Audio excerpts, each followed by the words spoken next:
नमस्कार, स्वागत है आपका हमारी खास पेशकश एस्ट्रो गुरु में। मैं हूं शालिनी।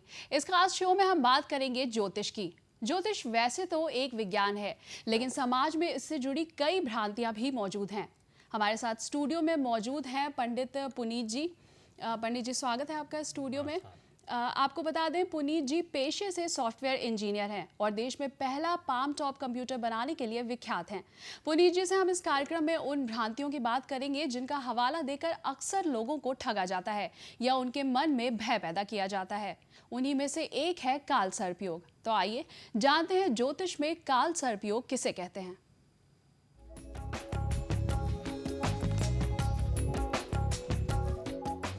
फुंकारते नागों को देख लेने भर से कई लोगों की रातें खराब हो जाती हैं और नाग की कुदृष्टि कुंडली पर पड़ जाए तो कहा जाता है कि लोगों की जिंदगी खराब हो जाती है। ये बात है काल सर्प दोष की और माना जाता है कि काल सर्प दोष लोगों के जीवन को दूभर कर देता है। तो आखिर क्या है काल सर्प दोष? आइए इसे जानने की कोशिश करते हैं। जब जन्म कुंडली में सभी ग्रह राहु और केतु के मध्य स्थित हो तो काल सर्प दोष बनता है।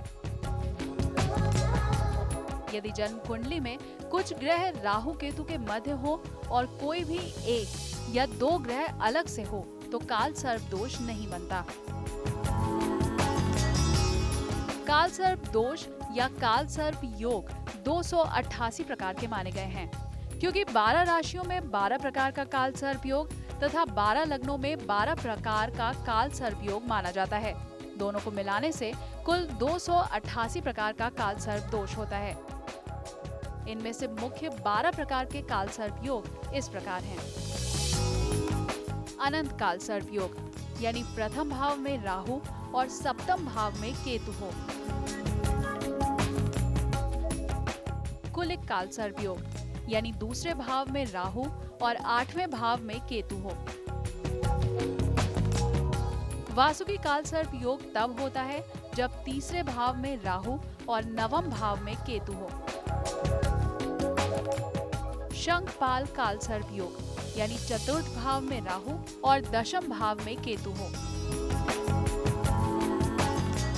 पद्म काल सर्प योग तब होता है जब पंचम भाव में राहु और एकादश भाव में केतु हो।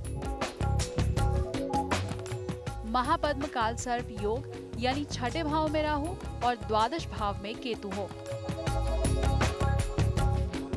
तक्षक काल सर्प योग, यानी सप्तम भाव में राहु और प्रथम भाव में केतु हो।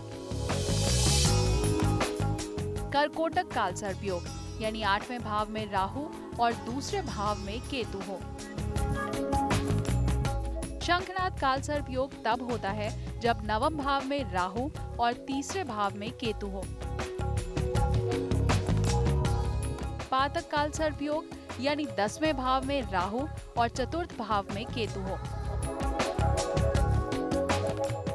विषाक्त काल सर्प योग, यानी 11वें भाव में राहु और पंचम भाव में केतु हो। शेषनाग काल सर्प योग, यानी 12वें भाव में राहु और छठे भाव में केतु हो।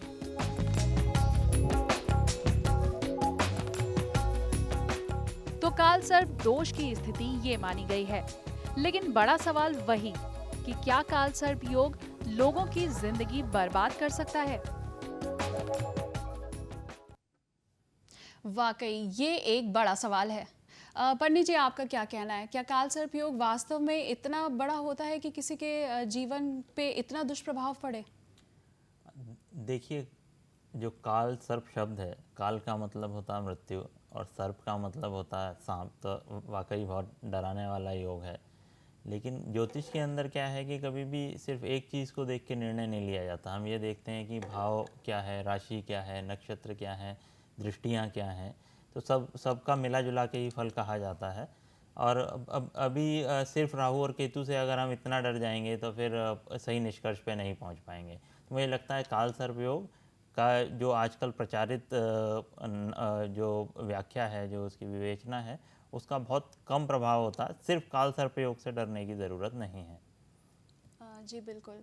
अच्छा पंडित जी, ऐसा भी सुनने में आता है कि काल सर्प योग से ग्रसित जो व्यक्ति होते हैं या जिनकी कुंडली में काल सर्प योग होता है, वो मनुष्य चाहे कितने भी धनी घर में जन्म ले ले या उसका भाग्य कितना भी अच्छा हो, लेकिन उसको पूरे जीवन कष्ट ही झेलना पड़ता है। क्या ये वास्तव में सही है? नहीं, ऐसा बिल्कुल नहीं है। ऐसे हमारे सामने कई सारे उदाहरण हैं, चाहे वो सचिन तेंदुलकर का हो या जवाहरलाल नेहरू का हो, कि जिन्होंने अपने जीवन में बहुत ज़्यादा सफलता अर्जित की है, और काल सर्प होते हुए भी। तो काल, जैसा मैंने पहले कहा कि सिर्फ काल सर्प योग को देख के हम कोई किसी निष्कर्ष पर नहीं पहुंच सकते। हमको ये देखना पड़ेगा कि क्या दशा चल रही है, जीवन में सफलता के अन्य योग हैं कि नहीं, राजयोग हैं कि नहीं, और ग्रह की, राशि की, भाव की, नक्षत्र की स्थिति क्या है। जी बिल्कुल। तो आज हम बात कर रहे हैं काल सर्प योग की। क्या असर डालता है ये योग आपके जीवन पर और कैसे बच सकते हैं आप इस योग के दुष्प्रभावों से, इस पर लगातार चर्चा जारी है। क्या वाकई मनुष्य की कुंडली में मौजूद कोई योग या फिर चाहे वो काल सर्प दोष ही क्यों ना हो, इतना प्रबल होता है कि वो आपका पूरा जीवन बदल दे? देखिए ये खास रिपोर्ट। आपकी तरक्की में सिर्फ एक बाधा है। आपका वैवाहिक जीवन सिर्फ एक वजह से श्रापित है। आपकी तरक्की में सिर्फ एक बड़ी अड़चन है। आपके और जिंदगी की खुशहाली के बीच सिर्फ एक बाधा है, और वो है काल सर्प दोष। जी हाँ, काल सर्प दोष है आपकी जिंदगी की हर परेशानी की वजह। ज्योतिष के जरिए ठगी करने वाले कथित ज्योतिषियों के ये प्रिय वाक्य हैं, लेकिन क्या वास्तव में ऐसा है? कहा जाता है कि इस योग से पीड़ित मनुष्य जीवन भर मृत्यु जैसी त्रासदी से गुजरता है। तो क्या यह योग वाकई इतना भयानक है? क्या वाकई में हमें इससे डरने की जरूरत है? इस सवाल का जवाब है नहीं, बिल्कुल नहीं। दरअसल ये योग अकेला ही पूरे जीवन को प्रभावित नहीं कर सकता। अगर ऐसा होता तो बाकी के ग्रहों की जरूरत ही क्या थी? किसी भी कुंडली का अध्ययन व्यापक रूप से करना चाहिए और तभी किसी निष्कर्ष पर पहुंचना चाहिए। राहु केतु किस राशि में हैं, किस नक्षत्र में हैं, किस भाव में हैं, कितने बलवान हैं, दृष्टि आदि क्या है, ये सब देखना बहुत जरूरी है और तभी कुछ निष्कर्ष निकालना चाहिए। अगर शुभ स्थिति में होंगे तो शुभ फल देंगे और अशुभ स्थिति में होंगे तो अशुभ फल देंगे। वह शुभ या अशुभ फल भी मुख्यतः उनकी दशा में ही मिलेगा। इसके अलावा ये भी समझने की जरूरत है कि कोई भी ग्रह हमेशा खराब नहीं होता, चाहे वो राहु हो, केतु हो या शनि हो। किसी कुंडली में कोई ग्रह खराब होता है तो किसी में कोई। अगर राहु केतु शुभ स्थिति में है तो शुभ फल ही देंगे। अगर शुभ ग्रह जैसे गुरु और शुक्र भी कुंडली में ज्योतिष के नियम के आधार पर अशुभ और निर्बल स्थिति में हैं, तो वे भी अशुभ फल ही देंगे।